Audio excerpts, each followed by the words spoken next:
আশা করি আপনারা সকলে ভালো আছেন। তো আপনাদের দোয়ায় আমিও খুব ভালো আছি। তো আপনাদের সামনে আজকে যে এসির সমস্যাটি নিয়ে হাজির হয়েছি সেটি হচ্ছে এসিটির আমাদের 10-15 মিনিট চলার পরে আমাদের সাকশনের ঠান্ডাও ঠিক দেখায়। দেখতে পাচ্ছেন আমাদের সাকশন পাইপটা কিন্তু এখন বর্তমানে ঘামানো আছে, এসিটি কিন্তু বন্ধ। তো 10-15 মিনিট সাকশনের ঠান্ডা মান্ডা সবই ঠিক আছে, তার কিছুক্ষণ পরেই দেখা যাচ্ছে যে আমাদের ডিসচার্জ পাইপে আইস জমে যায়। বা ধরেন আপনার আধা ঘন্টা বা 1 ঘন্টার মতো সাকশনে ঠান্ডা মান্ডা সব ঠিক চলে, আবার কিছুক্ষণ পরে আমাদের ডিসচার্জে আইস চলে আসে, সাকশনে তখন ঠান্ডাটা থাকে না। তো এই সমস্যাটা যদি হয়, এই চকিং প্রবলেমটা মূলত এটা চকিং প্রবলেমের কারণে এরকম কিন্তু হচ্ছে। যদি এরকম হয়ে থাকে সেক্ষেত্রে আপনারা হতাশ না হয়ে কিভাবে এটা সমাধান করবেন আপনাদের সামনে আজকে এটাই তুলে ধরবো। তো আমাদের এই এসিটির এই সমস্যাটার ভিতরে আরো একবার পড়েছিলাম, তখন এটার মধ্যে পড়েছিলাম, এটা না, এটা তখন এটার মধ্যে পড়েছিলাম। তো তখন কিন্তু আমি একটা ভিডিও আপনাদেরকে দেখাইছিলাম যে এই সমস্যাটা থেকে কিভাবে প্র্যাকটিক্যাল কাজ সহ দেখাইছিলাম। এটা কিভাবে কি কার্যক্রম করে ঠিক করবেন সবকিছু সহ কিন্তু এটা দেখানো হয়েছে। তবে এটারও সেম প্রবলেম। সেক্ষেত্রে আপনারা কি করবেন দেখুন, আমি যদি এখানে কন্ট্যাক্টর চাপ দেই সেক্ষেত্রে কিন্তু আমাদের কম্প্রেসার চলতেছে। যখন চলবে তখন কিন্তু এখানে ঠান্ডা ঠিকই দেখাবে, বাট কিছুক্ষণ পর দেখবেন যে এটার তুলনায় এটা বেশি কামাইতেছে, পরে কিছুক্ষণ পর আইস জমে যাবে। তো এখন তো কেবল স্টার দিছি, তো সেক্ষেত্রে আমাদের সাকশনে ঠান্ডাটা হবে, এত তাড়াতাড়ি কি ডিসচার্জে আইসটা আসবে না। তা আমি আপনাদেরকে একটু চালিয়ে দেখাই। আমি যে ম্যাগনেটিক কন্ট্যাক্টরটা চাপ দিয়ে ধরতেছি।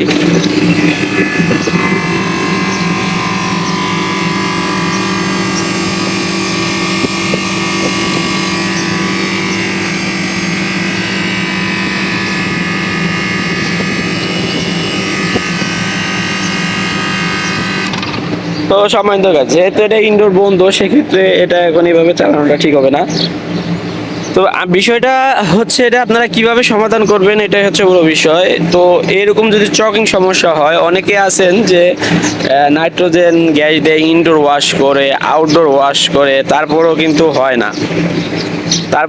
হয় না। আবারও আছে হচ্ছে ওই যে ক্যাপিলারি টিউব আছে, ওইখানে দেখতে পাচ্ছেন ভিতরে একটি ক্যাপিলারি টিউব আছে 80 নাম্বারের। তো এই ক্যাপিলারি টিউব অনেকে চেঞ্জ করেন, তারপরও কিন্তু এই সমস্যাটি সমাধান হয় না। ক্যাপিলারি টিউবটি গাইস এই যে এখানে, এই যে গাইস দেখতে পাচ্ছেন, এই যে চিকুন যে পাইপটা, একবার চিকুন পাইপ, এটাই হচ্ছে ক্যাপিলারি টিউব বা ক্যাপিলারি পাইপ। তো ক্যাপিলারি যারা এসি কাজ করেন তারা তো অবশ্যই জানবেন যে ক্যাপিলারি টিউবটা আসলে কি কাজ করে। তো এটা হাই প্রেশার থেকে লো প্রেশারে রূপান্তরিত করে আর কি, পরবর্তীতে ঠান্ডাটা শুরু করে এই ক্যাপিলারি টিউবে। এটাই হচ্ছে ক্যাপিলারির কাজ। তো এই ক্যাপিলারি যদি কখনো জাম হয়ে যায় সেক্ষেত্রেও কিন্তু এরকম সমস্যার ভিতরে আপনারা পড়বেন। তো এইখানেই শুধু ক্যাপিলারি টিউব নাই, এছাড়াও কিন্তু আমাদের ইনডোরেও কিন্তু ক্যাপিলারি টিউব থাকে বা এক্সপেন্সিবল বাল্ব থাকে। ওইখানেও যদি দেখা যাচ্ছে যে ওইখানেও যদি আপনার তেল বা অন্য কোনো সংক্রান্ত ময়লা থাকে পাইপের ভিতরে, সেক্ষেত্রেও কিন্তু আপনাদের ক্যাপিলারি টিউব জাম হওয়ার সম্ভাবনা থাকে। তো এরকম যদি হয়ে থাকে সেক্ষেত্রে কিন্তু আপনাদের যে এসিটি আছে সেক্ষেত্রেও কিন্তু এই চকিং সমস্যাটা হবে। তো এই সমস্যাটির নাম হচ্ছে চকিং সমস্যা।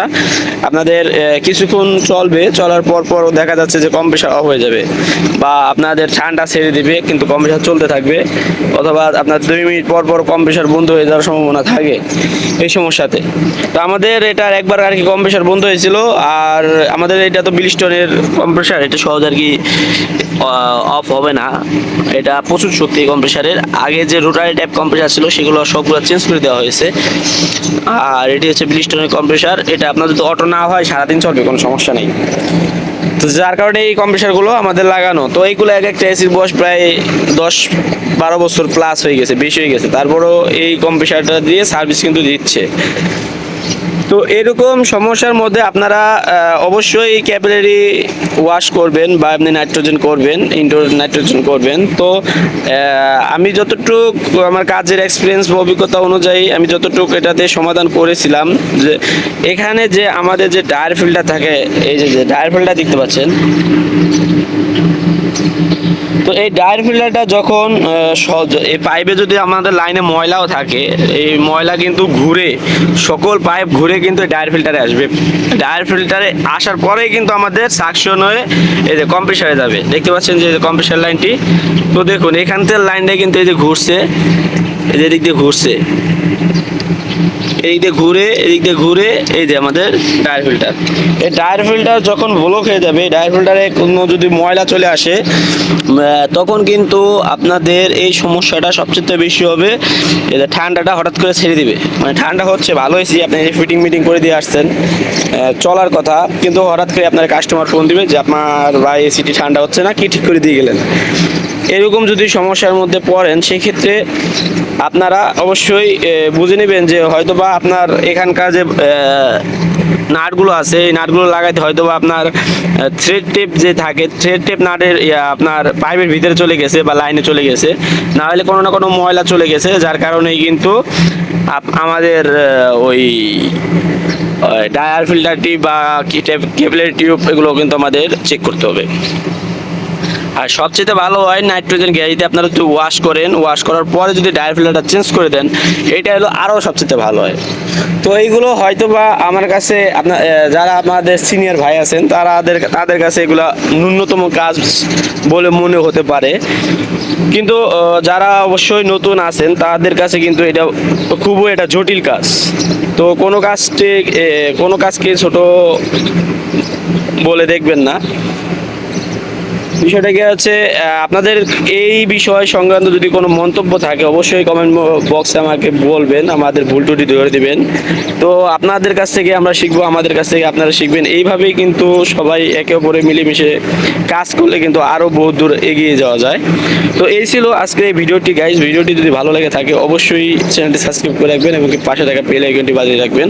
আর অবশ্যই যখন আমরা এই ডায়ার ফিল্টারটা চেঞ্জ করে গ্যাস চার্জ করবো, সেক্ষেত্রে কিন্তু আমরা আপনাদেরকে ভিডিও করে দেখাবো বা আপনাদেরকে দেখাবো যে কিভাবে এই সমস্যা থেকে প্র্যাকটিক্যালি সমাধান আপনারা পাবেন। তো আমি আপনাদেরকে জাস্ট সমস্যাটা বলে দিলাম, আপনারা এই অনুযায়ী কাজ করবেন, কাজ করলে আপনারা অবশ্যই সফল হবেন। আর আমি তো এর আগেও এরকম একটা ভিডিও বানিয়েছিলাম, ডাইরেক্ট ডায়ার ফিল্টার চেঞ্জ করে কিভাবে আপনারা এগুলো সমাধান করবেন এই সংক্রান্ত কিন্তু একটা ভিডিও আপনাদের কাছে দেওয়া আছে। যদি ভালো লাগে অবশ্যই কিন্তু দেখে আসবেন গাইস। তো গাইস এই ছিল ভিডিওটি, যদি ভালো লাগে অবশ্যই চ্যানেলটি সাবস্ক্রাইব করে রাখুন। তো পাশে থাকা বেল আইকনটি বাজিয়ে রাখুন। আসসালামু আলাইকুম রহমতুল্লাহি ওয়া বারাকাতুহু।